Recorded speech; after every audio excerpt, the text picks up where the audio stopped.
I was very excited when Mitko told me that he had prepared a podcast guest checklist. This is something I wish I had when I was first starting out doing podcasts. And you may think, oh, well, it's no big deal. I talk to people all the time. No, no. You're in an environment that is digital, and you have to show up in a little bit of a different way when you are on the mic and across the lens. I'm Lisa Apolinski. I am the authority on authority power. I work with speakers just like you to help them either establish or reestablish their authority power so they become the clear go-to, no-brainer choice for the problem they solve. And in this case, it is being an amazing podcast guest. Every host is looking for amazing guests to appear that really resonate, are relatable for their audience, and have chemistry with the host so it's an enjoyable podcast episode. And I've been on podcasts where I myself have not performed well, where the host has not performed well, and there are things that I have learned. And this checklist, I think, really helps you to prepare. So if something goes off the rails, you're going to be okay. So let's talk first about before the podcast recording. Now, Mitko has a few great points on the checklist, and if you can do all of them, that's great. I want to touch on a couple and just lean into that. The first is if you have the opportunity, and I highly recommend this, I can't recommend it enough. Listen to past episodes of the host. It's going to do two things for you. Number one, it's going to help you to see what their style is when they interview you, what other type of guests they have on, what do they ask, what are they leaning into. And number two, and I hate to say this, but if it's someone who you're not going to mesh with and you're like, oh, I don't know if I want to appear on the show, it's okay to say, hey, I listened to an episode and I have some concerns, or hey, I listened to an episode and I'm wondering if I can provide questions in advance or something like that to help the host be the best host they can be. I personally don't ask to be on a podcast until I've listened to it and I'm like, oh yeah, this would be great. It is the right fit. I can share my message. It'll be a great conversation with this individual. And when you're applying for podcasts, which is how I started out, where you're asking, hey, can I be on your show? It's a great idea to listen to it ahead of time. When you're being invited, and I've done this, again, speaking from experience, when you're asked to be on the show, you're like, oh my God, someone's asked me, and you're so excited. And then you get on it, and because you didn't listen to it in advance, you're like, oh, drat, I'm not fully prepared. Preparation is absolutely key to make sure that your appearance on that podcast, because every single opportunity you get is an opportunity to share your area of genius. You don't get another chance with that podcast host typically. So making sure that you're fully prepared, and that includes listening to the podcast up front. And, even if it's 10 minutes or you listen to one of the promos or a short or something like that, just again, to get a little bit of a feel of the podcast is great preparation for when you are preparing your key stories and messages, which, and I'm so glad Miko wrote this, this is a must. Yes, people are hardwired for stories, and your story matters. When you're developing your stories, you want to make it so that you're talking about what clients have gotten out of working with you. So it's not about what you did, it's the results that people get from working with you.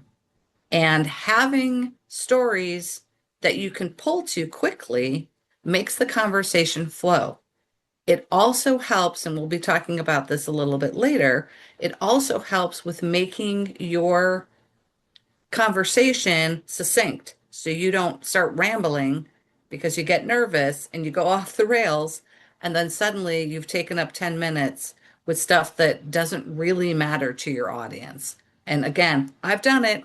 I understand, which is why I have these types of stories ready to go so that if something feels like it's getting stuck, I have a 30-second story, a 1 minute story, and I've timed myself and I say the stories over and over. And I'm okay with that. People love repetition. They're okay with hearing stories over and over. How many times have you watched your favorite movie? I think I've watched the Harry Potter sequence like 10 times. I'm a crazy Harry Potter fan. I can recite most of the movie, and I still love watching it. It's the same thing. Stories matter, and your story matters. So having that preparation ahead of time, absolute key in order to be succinct, feel natural, and have a wonderful conversation ready to go for your host. And when we move into just really fast into the technical setup, that's also part of the preparation. I knew I was going to be on with Midco this morning. It is 7:16 a.m. in my household. I made sure my mic was set up, my external lighting was set up, everything was prepared in advance.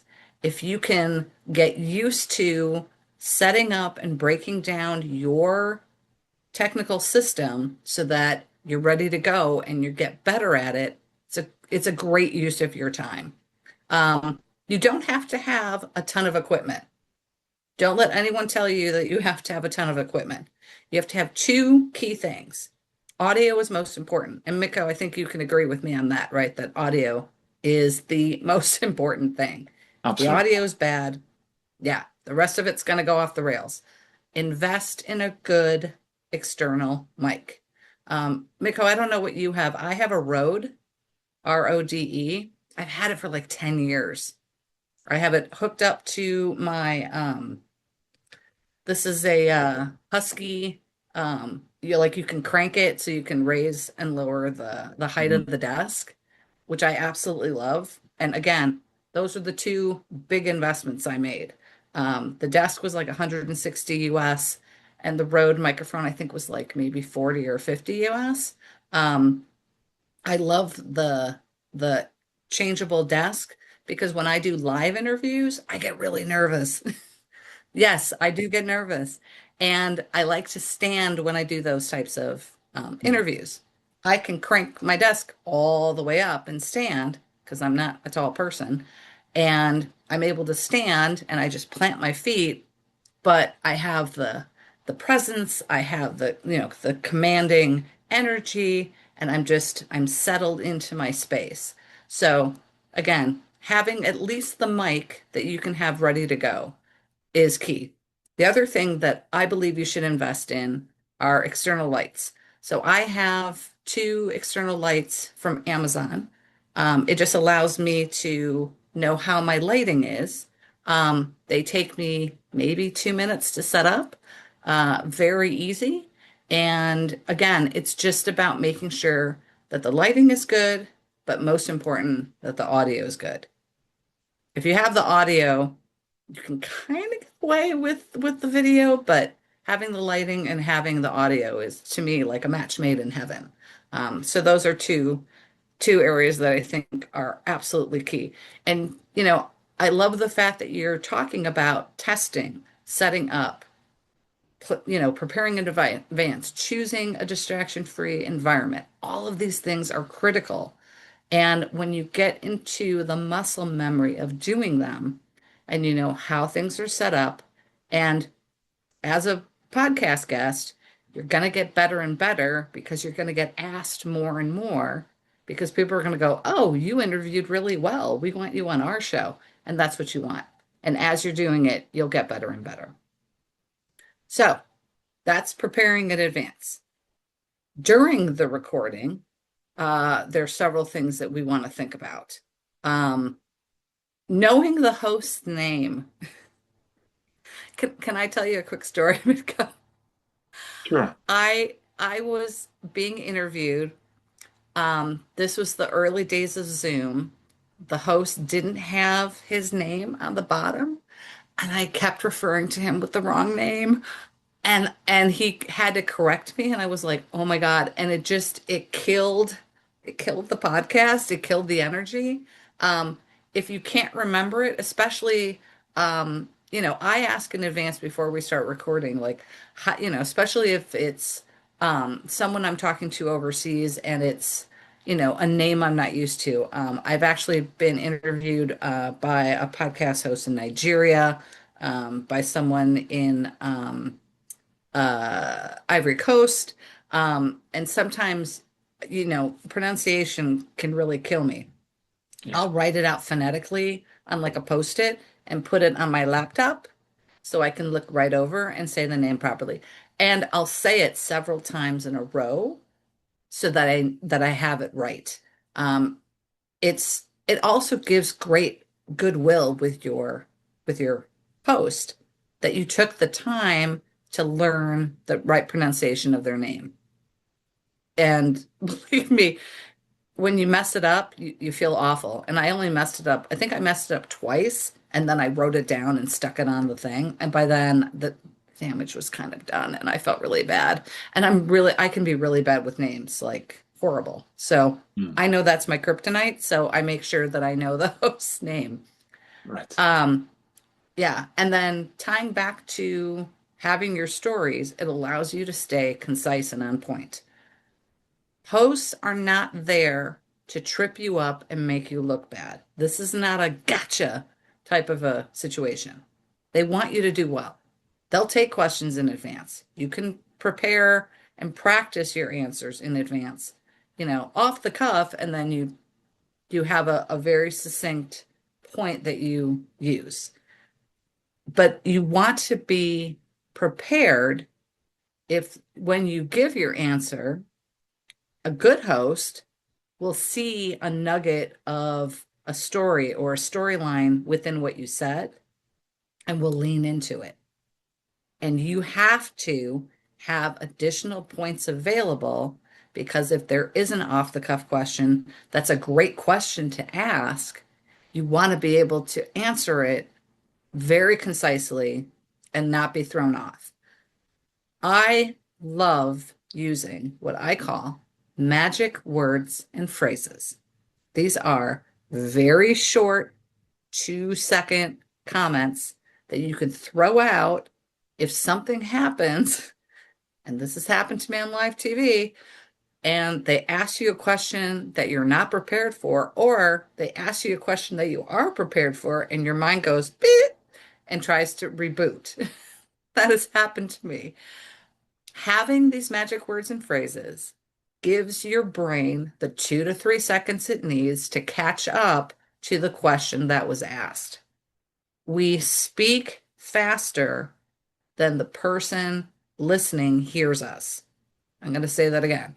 You speak and think faster in real time than the person who's receiving the message hears it. You can buy yourself 2 to 3 seconds if something happens and you need that additional, little space of time to catch up in the background. These phrases, I live in the world of multiple right answers. That's one of my catchphrases. Stories matter. People are hardwired for stories. Catchphrases. I can throw those out. I can talk slowly if I need a little more time and just allow those phrases to kind of marinate. And then my brain's like, oh, you have that answer. It's right there. And because you've done the preparation beforehand, hint, hint, you're ready to go in case a question does come out. And maybe it's not exactly worded the way you're used to, but once you have a chance to, again, it's only 2 to 3 seconds, and it stops weird pauses. It feels weird when you pause for a really long period of time. It feels weird to the host as well, and it kind of interrupts the conversational flow. So having those magic words and phrases that still tie into your brand, because that's key. It's not just, oh, that's a great question. Sure, that's a great question. But again, having those types of phrases can help reinforce your area of genius, can tie in certain phrases that are associated with you and your brand, and can also be a small journalistic nugget that they're looking for. I've used it where I threw out a magic word and phrase, and the person repeated it and then went off on a 10-second, like, that's brilliant, and again, gave me time to formulate my response in the background. Highly recommend. Can't recommend enough. Absolute recommendation. Right. And, making sure that you breathe when you speak, that you are settled. So Betsy Tong is in my community. She's amazing. If you don't know her or haven't followed her, highly recommend. She actually helps people who want to be authors use AI to do so in a way that still uses their voice. And she's just brilliant. Absolutely love her. And she talks about things that she does when she's on camera because she gets interviewed a lot, and the post-it notes that she has all over her laptop to help remind her. And one of the things that I threw in that I think is really helpful, I used to be a professional singer. Hmm. Breathing out automatically causes you to breathe in. So if you exhale right now, your natural tendency is to breathe back in. When you breathe in, it lifts the face, it opens the eyes, it it you actually sit up straighter. There's a lot of things that happen when after you breathe out and you breathe back in that really set you up for the interview.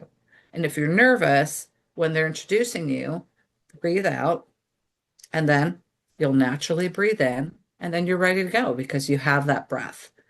Breath to me is a key component, whether you're speaking live in an interview, you're being recorded on a podcast, you're on a stage with 5,000 people.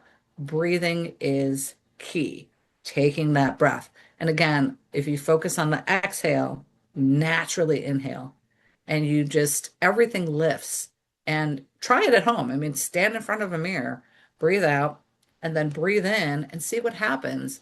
You relax, everything just kind of settles in. It's a lovely, lovely, lovely exercise. And I learned it when I had to sing on stage to breathe out before you start your aria or whatever you're singing, because you'll naturally take a good breath in.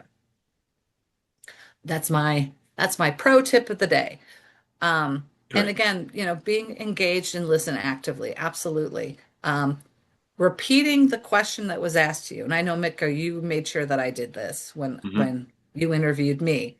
It allows not only for you to be precise with your answer because you're repeating the question, but it also gives your host a sound bite. So if they ask you, you know, what's the most important thing, Mitko, about being a podcast guest? What's one great tip you can give? If you just start answering it, there's no context to the answer. But if you say, there's one tip that I often share with my clients, you've added that small introduction that frames the answer and then gives a wonderful soundbite that they can use. It can actually stand alone as a video. And that's, to me, that's key. I love doing that. And sometimes it feels weird to do, but when you know how they're going to use it later, you know, I'm totally good with it. And I've watched people who are really good at being interviewed, and they do it all the time and they do it so naturally. And they don't just repeat back the question, they reframe it slightly so it's in their own tone and voice. Right. Love it. Yeah. So we've talked about before what we do before we get on the podcast, what we do during. After the recording has stopped, you think, I'm done. No, no. You're not done. We want to promote the episode and we want to follow up with the host. These are two key components. Promoting the episode is making sure you get the link for the episode from the host. Find out when it's going to drop. You can do, especially if it's a host that you've always wanted to be on and you're super excited for your community to hear you speak about it. Start doing, a little bit of teasers. I'm so excited. I got to speak to so and so. Episode's going to be dropping in a few weeks. Make sure you're paying attention, and then when it drops, share it. Share it far and wide. Tag the host in your LinkedIn so that they can also promote it. They'll promote it with their community, but sometimes they forget to tag you. I've noticed that. Makes me a little crazy. But it's okay. You can promote it and tag the host. And since you're tagging the host, they should be part of your community. You just had a great conversation with someone. Make sure that you connect with them on LinkedIn. That's kind of key. Put them into your community so that now you're combining forces. And then follow up with the host afterwards. Let them know how great it was to have a conversation. I oftentimes get a part 2 where my host asks me back and we have a second conversation. I love that because their community gets to see me again, which means they're like, oh, hey, I remember her and she's on again. Amazing. It just helps with that connection. And ask the host, if they prepare graphics or anything when they share their that podcast, you can ask them, is it possible to get the graphics so that I'm consistent with how you're sharing it? So I have a nice graphic. Or if you create your own graphic, share it with the host. They may use it as a secondary follow-up. They may do one promotion, but then they get a new graphic from you and then they promote it again. There's nothing better than having that amplification because people don't know about your podcast appearance unless you tell them repeatedly. And then, just enjoy the conversation you've had. Enjoy the questions. If you got a question that kind of threw you off, but you ended up coming up with a good answer, add that to your repertoire of questions. I actually have a list of questions that I have for my podcast hosts. And if someone asks me a really good question that I never thought of, I add it to my list. And I can send the whole list and say, I don't know how long if you're recording for 25 minutes, pick 4. Right. Or however they want to do it. And it also then shows that you're invested in their success, which to me is key. So, Absolutely. podcasts are great because they give you access to other communities that you might not otherwise be in front of.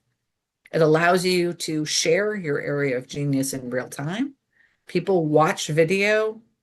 I think it's like 10 times more than they read an article, something awful like that. People don't read. It's sad, but they'll listen, and that's good.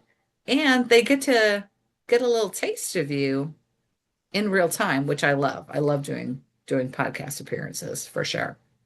Right. Those are my tips. Thank you again. See you soon. Bye.